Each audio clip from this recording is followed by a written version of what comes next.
सेवाहरू नमस्ते। So गाइसहरू after long time पछि आज म आलमोडा फरम जाँदैछु। सो गाइसहरू आज सन्डेको दिन कपडाहरू धुइधाइ गरिसकेर चाहिँ खानपिन खाइसकेपछि अनि आज चाहिँ म अलिअलि सामानहरू लिनको लागि फरम जाँदैछ। सो यो चाहिँ फरम जाने बाटो।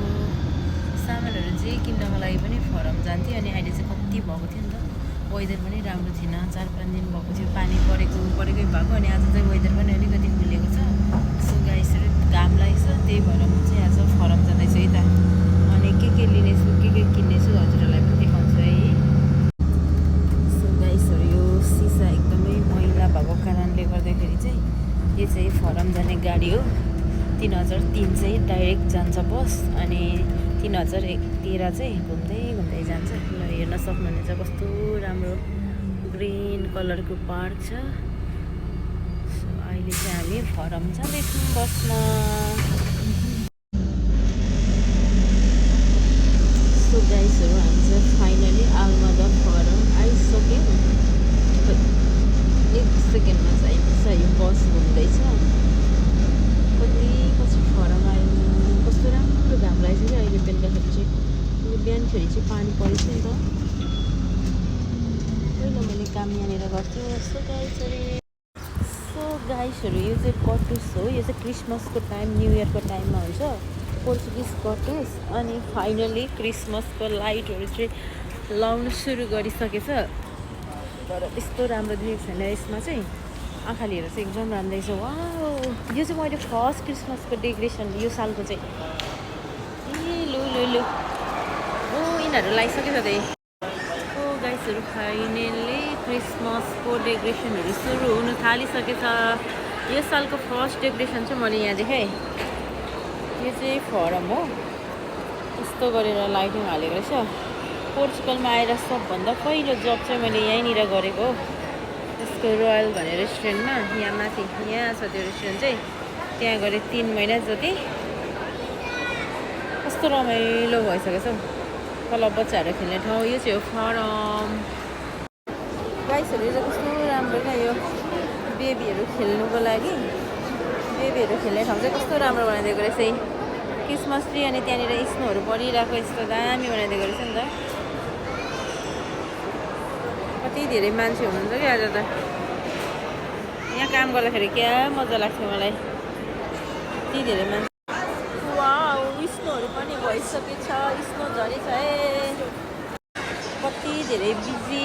सो गाइसहरू यहाँनिर मेरो एउटा कस्मेटिक सप थियो अनि त्यो कस्मेटिक सप चाहिँ अहिले छैन, उडिसक्यो। सो त्यही भएर म अहिले चाहिँ यहाँनिर अरू कस्मेटिक चेन्ज गर्छु भनेर म सबैभन्दा पहिला कस्मेटिकको लागि आएको। सो त्यही भएर म कस्मेटिक हेर्नु जाँदैछु। मैले एक्चुली यो 3 in 1 कि 2 in 1 भन्ने 3 in 1 भन्ने एउटा कोरियन क्रिम आएको छ, त्यो चाहिँ खोज्नु जाँदै है म। सो यहाँ ओसनतिर पनि पुरै, यो ओसनमा पनि पुरै कस्तो गरिसकेछ नि त।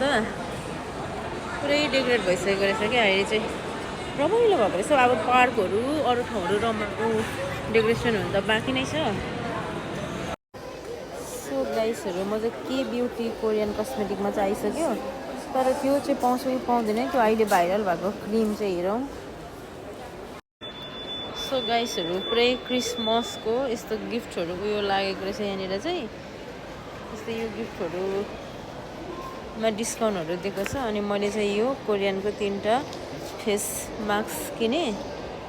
अनि यहाँनिर चाहिँ यस्तोहरूमा पुरा सेरुमहरू यिनीहरू गरेर चाहिँ 49 को 40 युरोहरूमा डिस्काउन्ट दिइरहेको रहेछ। त हजुरहरूलाई पनि चाहियो भने यदि सेरुमहरू युज गर्नुहुन्छ भने चाहिँ आउनु होला। म चाहिँ चलाउँदिनँ। सो गाइसहरू मैले चाहिँ कस्मेटिक चाहिँ त्यति नै किनेँ। अनि अहिले चाहिँ क्रिसमसले गर्दाखेरि रक्सीहरूमा एकदमै धेरै सेलमा लागेको रहेछ रक्सीहरू। सो नकिने पनि यस्तो हेर्दै हिँडेको कति धेरै सेलमा लागेको रहेछ। 25 को जेडी त 21.99 मै दिइरहेको छ। पुरै रक्सी चारैतिर रक्सीको सेलै सेल छ।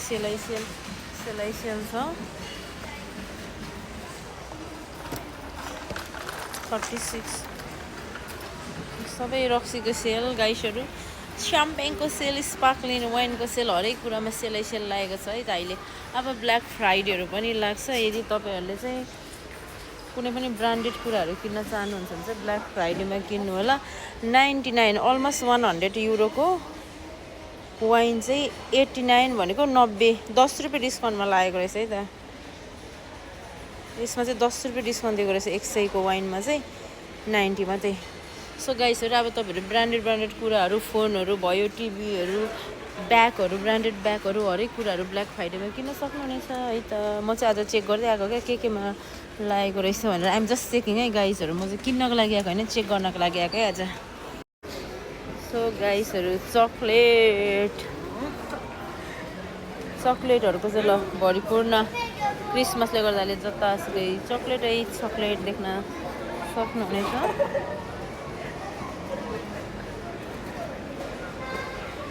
पुरै चक्लेटको यो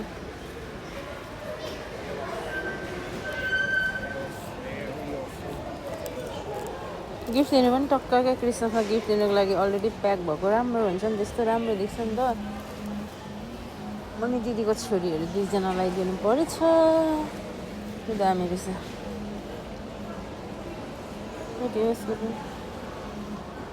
नाम डेट लेखेर। सो गाइसहरू जतासुकै देख्नुहुन्छ चक्लेट मात्रै। टक्कै यसरी ब्याकै दिने चक्लेटको, सबै चक्लेटको बक्स क्रिसमस स्पेसल सब चक्लेट, जतासुकै चक्लेटै मात्रै। यहाँ रहेछ डायरी मिल्कमा चाहिँ सान्ता क्रुजहरू हालेर कति रमाइलो भएको छ। त्यो त भइहाल्यो नि, स्पेसली मलाई सबै चक्लेट छ। सो स्पेसली चाहिँ मलाई यो क्रिसमस टी बनाएको रहेछ नि त। यो चक्लेट पहिला हामीले नेपालमा हुँदा कति धेरै खान्थ्यो। यहाँनिर टक्क क्रिसमस टी बनाएको छ चक्लेटको। सो यो पनि गिफ्ट दिनको लागि चाहिँ ठिक्क छ।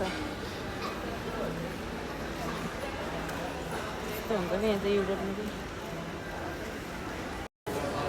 सो गाइसहरू म चाहिँ फरम आएर यो खाइनँ भने चाहिँ फरम आएकै फिल हुँदैन। जहिले पनि मैले यहाँ आउँदा चाहिँ यो खान्छ, यो चाहिँ बनाना र स्ट्रबेरीको एकदमै मिठो लाग्छ।